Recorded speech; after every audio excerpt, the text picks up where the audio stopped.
People wanted income, but they also wanted simplicity, credibility, authenticity, and by helping others win.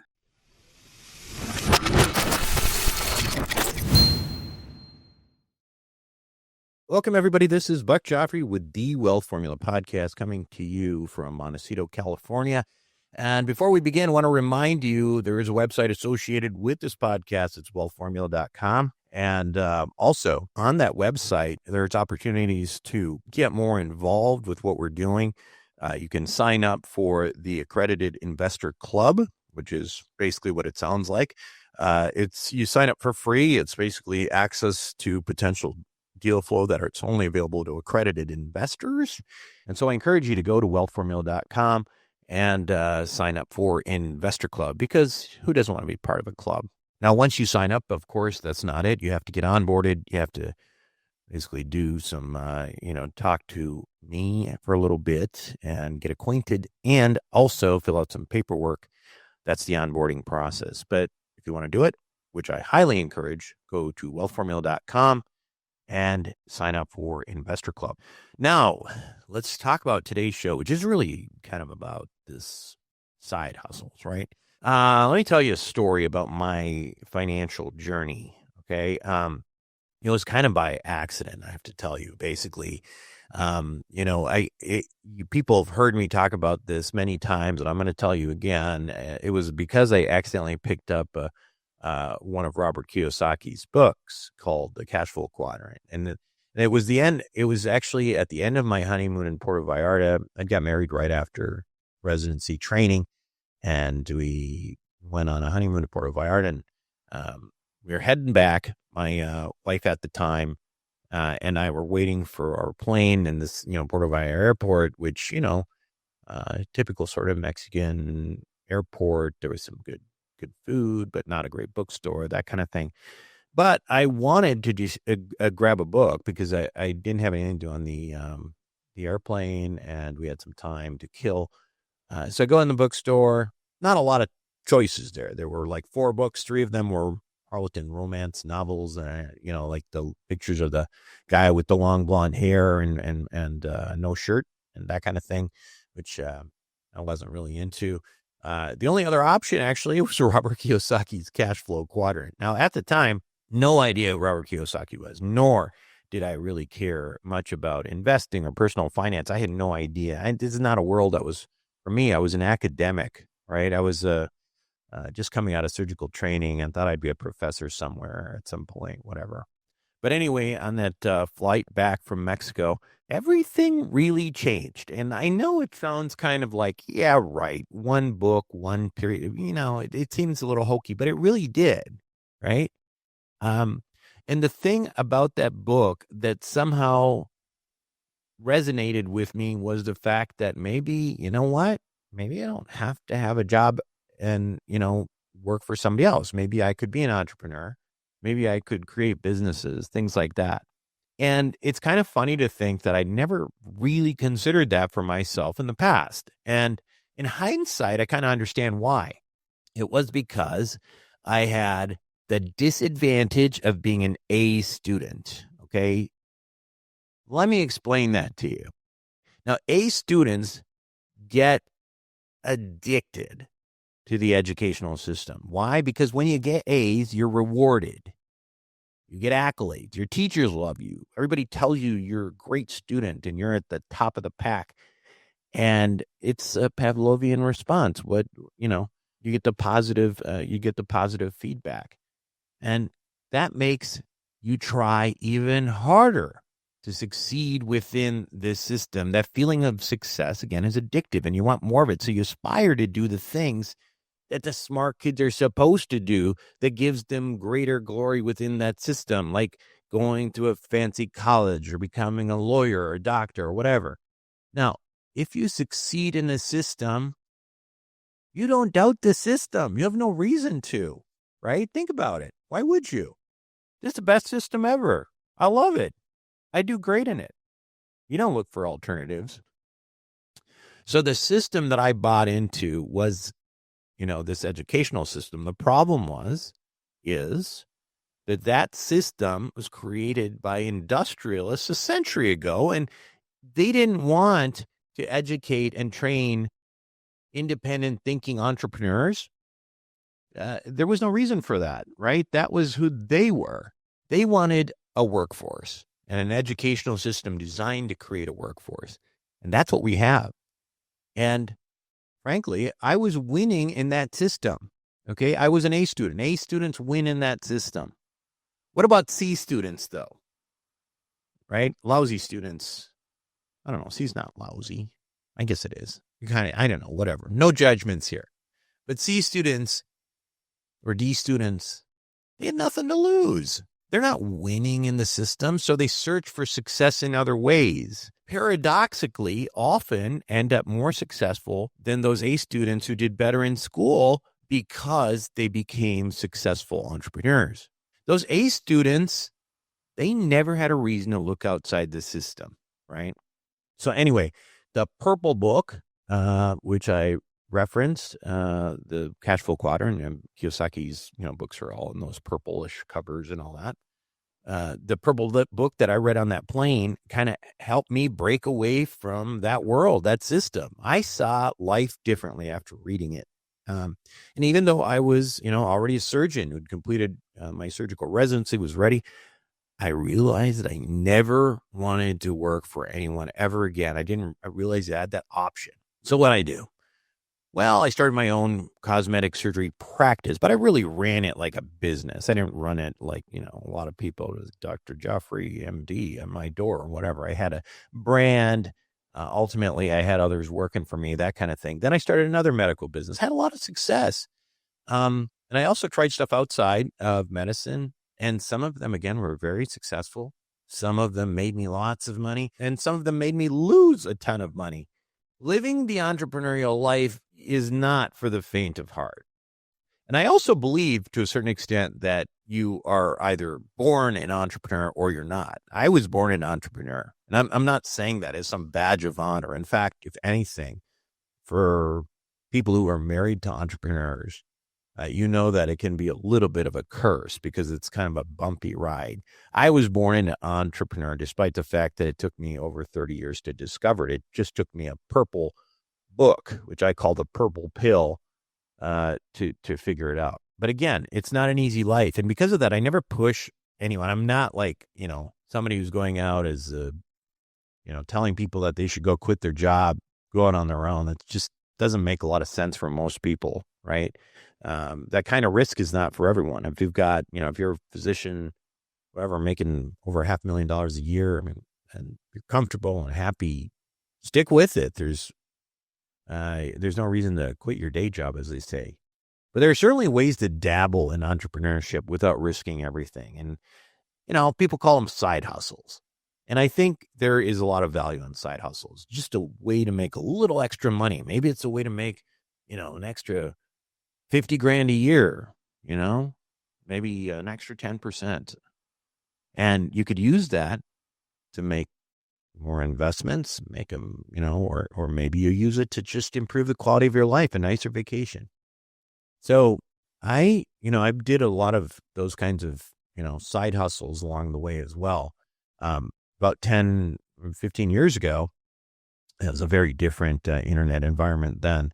And I had gotten into internet marketing, kind of just all over the place. I was kind of chasing a lot of shiny objects, but I had some websites. So I was doing what's called affiliate marketing. So essentially I had these, micro websites that sell products to people.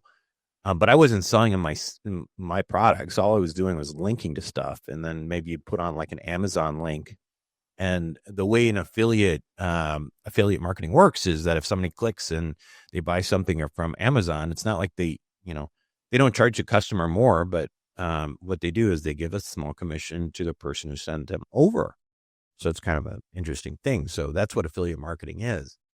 So anyway, yeah, I did that. I had special sites for that and stuff like that. I was just having fun, I think, as an entrepreneurial, younger guy. And at the end of the day, though, for me, it wasn't a huge moneymaker. I had other things I was focusing on as an entrepreneur. And so I stopped doing that. But the reality is that, opportunities like that still exist out there. And these days, it's going to be actually probably in some ways harder because I think it's, more people trying to make money online, but some ways easier because I think the bar for entry is lower technically. You don't have to, I had a little bit more technical savvy 10, 15 years ago than your typical doctor.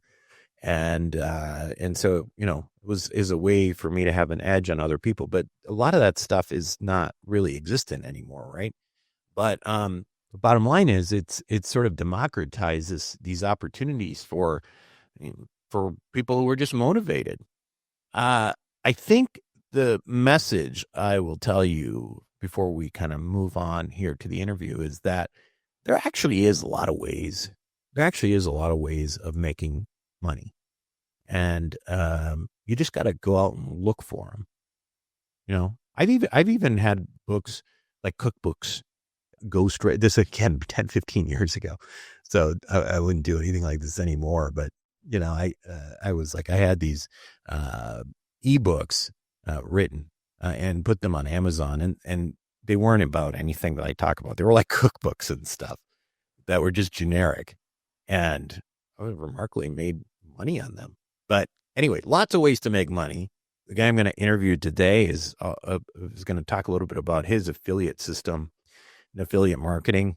And I just wanted this to be one example for you to think about things that you could do. But bottom line is, there's lots of ways out there to make money. The one we're going to talk about today, I have no relationship financially or anything otherwise with this, and nor have I used this platform, but worth listening to. Give it a shot. We will have that interview right after these messages. Wealth Formula Banking is an ingenious concept powered by whole life insurance. But instead of acting just as a safety net, the strategy supercharges your investments. First, you create a personal financial reservoir that grows at a compounding interest rate, much higher than any bank savings account. As your money accumulates, you borrow from your own bank to invest in other cash flowing investments. Here's the key. Even though you've borrowed money at a simple interest rate, your insurance company keeps paying you compound interest on that money, even though you've borrowed it. Net result, you make money in two places at the same time. That's why your investments get supercharged. This isn't a new technique. It's a refined strategy used by some of the wealthiest families in history, and it uses century-old, rock-solid insurance companies as its backbone. Turbocharge your investments. Visit wealthformulabanking.com. Again, that's wealthformulabanking.com. Welcome back to the show, everyone. Today, my guest on Wealth Formula Podcast is Gary Ingalls, an entrepreneur, affiliate marketing veteran, and CEO of MyGig. He's got over 20 years of experience in sales, leadership, and systems building, and he's helped countless professionals generate recurring income without chasing shiny objects. So, Gary, welcome to the program. Hey, Buck, glad to be here. Looking forward to it. So, this is a little bit different from what we do a lot of the time. Mostly we're focused on macro stuff and economics and, big personal finance type strategies. But I think it's sometimes nice to take a detour and say, well, what are some ways that you can potentially be making a little bit more money on the side? And that's where I thought it'd be interesting to talk to you. So affiliate marketing, it's been around forever. I mean, I remember toying with it back in 2009, 2010. Myself, I was trying to be like this internet, marketer because everybody else was doing it and a lot of people were making a lot of money. Explain what it is for people, because I think in some regards, it's got kind of a bad rap now as being sort of scammy or, some kind of pyramid scheme that marketers basically market to marketers and hope that those marketers fall for their thing. And tell us what it really is. That's actually really great. This is not MLM or some of that kind of thing, right? And so, what we found there's a massive gap between affiliate marketing and a professional opportunity. People wanted income, but they also wanted simplicity, credibility, authenticity, and they, by helping others win, not just, stacking people on top of people. Like you see some of these network marketing and things like this. It wasn't even about the product anymore. It was just about, come sign up for my thing. And this is as far away from that as possible, right? Yeah. My gig fills this gap by equipping people with real tools and relationships to solve real business problems. That's the real opportunity here. It's not about hype. But I do want to, before we get into specifics necessarily about your business, which we will, Sure. like this crowd, I mean, this audience we're talking to, a lot of them don't even know what affiliate marketing means. What does that even mean? So let's start with some basics there, Oh man, some of the biggest businesses in the world, including things like Amazon, have affiliate programs, right? It's simple. It's you refer a business, right, and they give you a cut of it, right? And I think that it's been abused, right? In some ways, right? Some companies have focused so much on the wrong parts of that it's kind of lost its magic in some way, right? But when you keep it professional, right, it stays intact, and it's a very, very powerful way to you can say leverage your relationship. If you know a business that could really really need some of these services, right, you just help them and they win, right? If you're not to sell anything, you're just literally helping these businesses find out about something, right?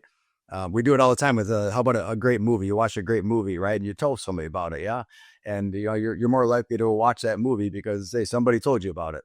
That's the simple idea.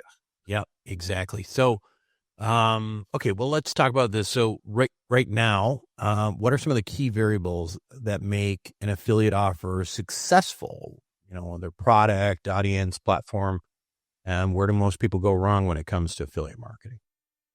Here's the piece of this, right? The gig workers are the idea that you have a 1099. Some people have a side gig. Some people have this idea that they want to offer an affiliate program of some kind. But what we found is they were chasing the next client. They were chasing the next invoice. They were always trading time for money, right? Many had access to relationships with business owners, salon owners, restaurant managers, family-run contractors. They just didn't have a way to monetize those connections without selling something that felt off-brand or salesy. So what we did here is we built something that rewards connection and trust, right? That's the backbone of real wealth, leveraging what you already have to create something long-term. Yeah. Okay. So, and let's talk just in general, so for people who kind of are familiar with what affiliate marketing was maybe 20 years ago, things have changed, right? With newer platforms, influencers, even AI tools in the mix. Talk a little bit about that. Yeah, sure. It's definitely changed over the years, right? Let me maybe start with a story. I think might help. Yeah, to sure. kind of bring this here. Like the idea. I started like affiliate marketing when I was, I guess 18. I kind of got into some selling supplements and things like this, and helped me kind of first dive into the business world, right? Went off to college, did some different things. Always kind of kept coming back to this business opportunities and whatnot. When I was, I guess 22, I started my first like real brick and mortar business, right? So my first businesses were in martial arts and leadership training. The real work that I found was teaching people how to think long term, stay consistent, and lead others, right? That turned into running marketing for financial advisors and real estate teams. We were spending millions in ad spend, high stakes lead generation. And through all that, I just saw how many gig workers and professionals were stuck. They're great at their craft, but no systems to build real income and recurring income. This is like, we saw the change in the evolution over the years, and we kind of just decided to build something that can help. So I didn't pivot to my gig. I just kept doing what I've always done. And I think that people that are involved in businesses, right? They do what they already know, right? They connect something with what they already know to, hey, I can do that with this too. I kept doing what I've always done here with affiliate marketing or helping the businesses win, but helping to build something that lasts, right? My gig is just gave me a way to scale that to a next level.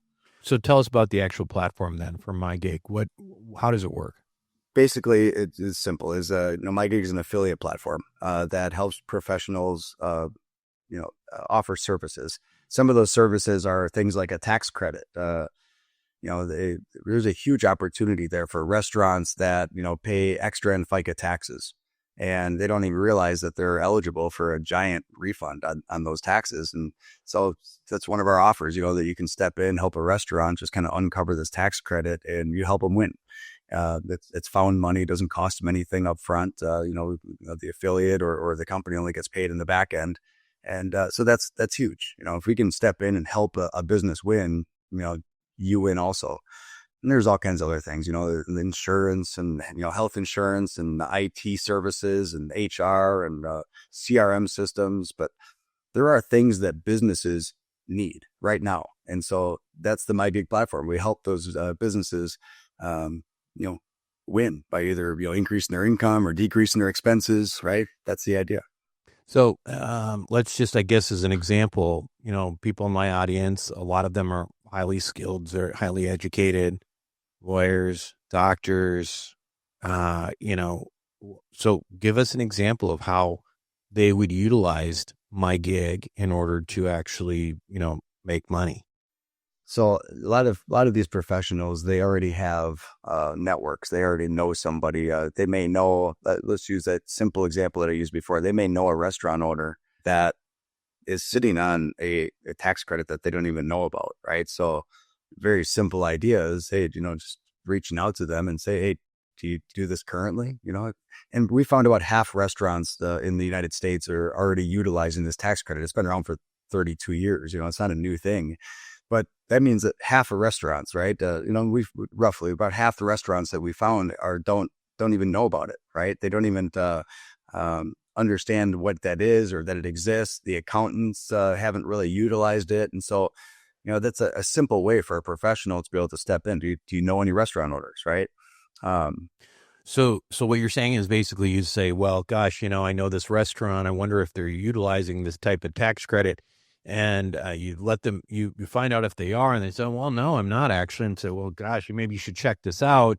And then there's someone on the platform who helps figure out whether there's tax credits. Yeah, it's a simple website. Yeah. So whether there's tax credits, and if there is some sort of monetary win there, then the person who referred the restaurant gets a piece of the, whatever the fee is. That. Yeah, that's exactly what affiliate marketing all is, right? A sale is produced. If you produce that sale, you get a commission on it, and that's all tracked through the platform, right? They have a special affiliate link that they would share to make sure that it's all attributed to them properly. That's it. Give us some more examples of ways that people have used this, specifically focusing on people who are, again, high paid professionals, just to. Because obviously, I don't know any restaurant owners, you know what I mean? So yeah, give us some examples, just, to help us understand. Well, again, most businesses, most professionals, that they are not looking for hype, right? They're trying to reduce taxes, lower processing fees, manage payroll, stay compliant with IT. These aren't necessarily the sexy things, right? But they're critical problems that all business owners deal with, right?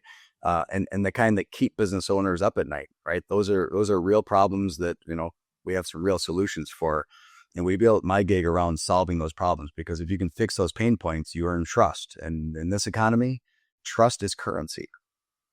How do you make sure that the businesses on My Gig are businesses that you would want to stand by? And if you're going to refer a friend, you don't want that business to kind of suck in the end, right? So how do you make sure that, you've got some due diligence on these businesses?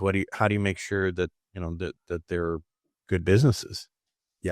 Yeah, we do all the vetting here. We don't, there's not a lot of businesses. We're not talking about 100 different businesses inside My Gig. We're talking about a few vetted partners that we partner with.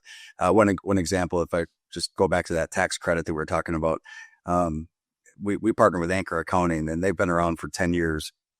They've done over $1 billion in different tax credits and stuff over the years, from self-employed tax credit, ERC, things like that. And My Gig isn't new. It's just we just set it up now and rebranded things and rebuilt a whole new system. But using all of that from Anchor Accounting's background, they've already paid over $2 million in affiliate commissions to people.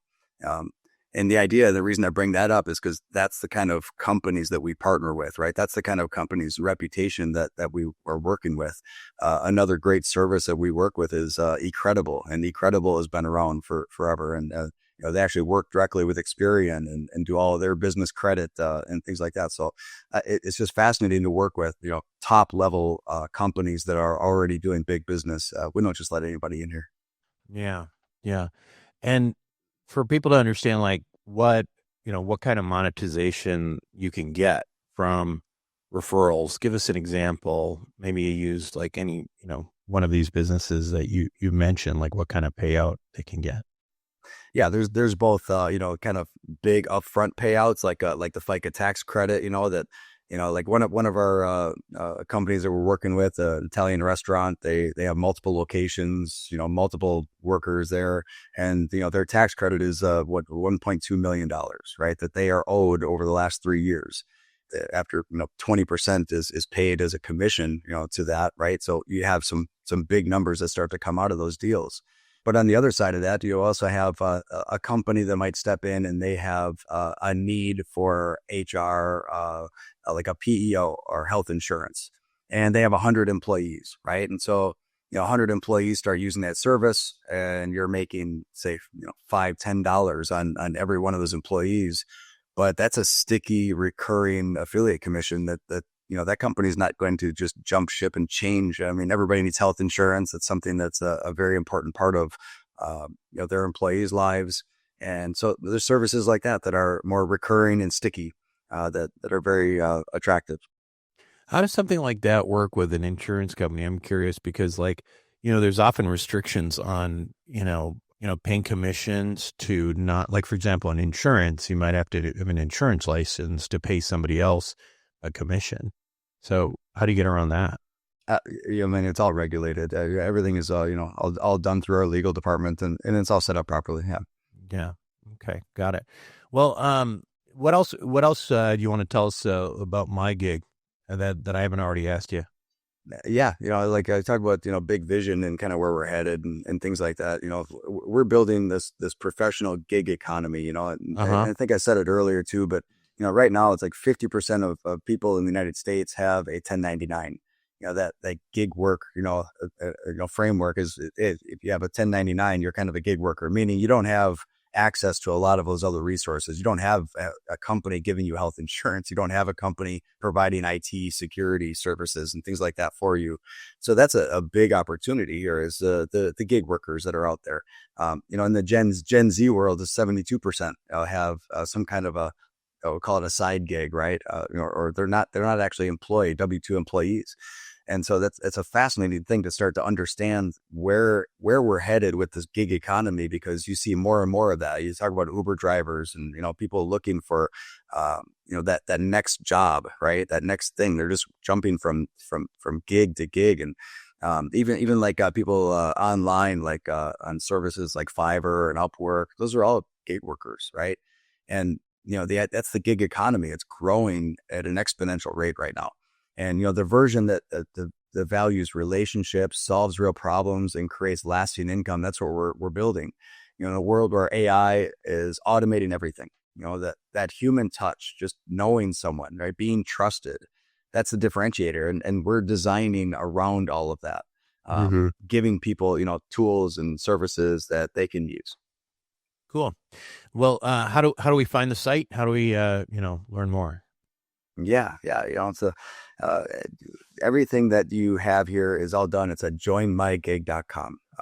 Some people are using this to create a second income stream. Some people are using this to build a business in a box, right? It's not about becoming someone new. It's about seeing the value of what's already in your life, your existing network.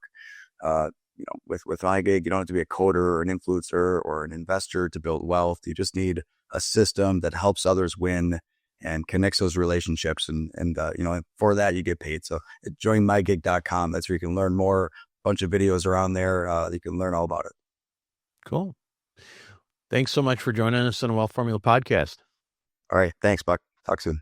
You make a lot of money, but are still worried about retirement. Maybe you didn't start earning until your 30s, and now you're trying to catch up. And meanwhile, you've got a mortgage and private school to pay for, and you feel like you're getting farther and farther behind. Good news. If you need to catch up on retirement, check out a program put out by some of the oldest and most prestigious life insurance companies in the world.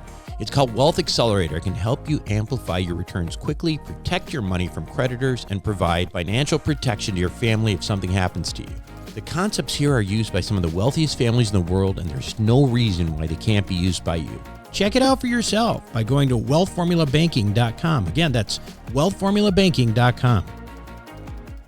Welcome back to the show, everyone. Hope you enjoyed it. Again, I think it's important for me to just point this out. I mean, I have nothing negative to say about this business we were talking about, or positive, because I've not actually used it. I wanted to use it more like just as an educational example of how you could potentially be doing things. So I want to make sure that you're not thinking that I am somehow advocating for this business or that I've got some deal with them. Check it out for yourself, though. I mean, it seems interesting. I mean, it seems like one of those things that if you have relationships with business owners, it could be just an easy way of connecting them with useful resources and making some money. But that said, again, the bigger idea on this week's show is there's ways to do it. You just got to go look for it. Ways to get some side hustles going that maybe don't require a ton of time, but hey, make you an extra 50 grand a year or something like that. I've done it myself, so I know it can be done. That's it for me this week on Wealth Formula Podcast. This is Buck Joffrey signing off.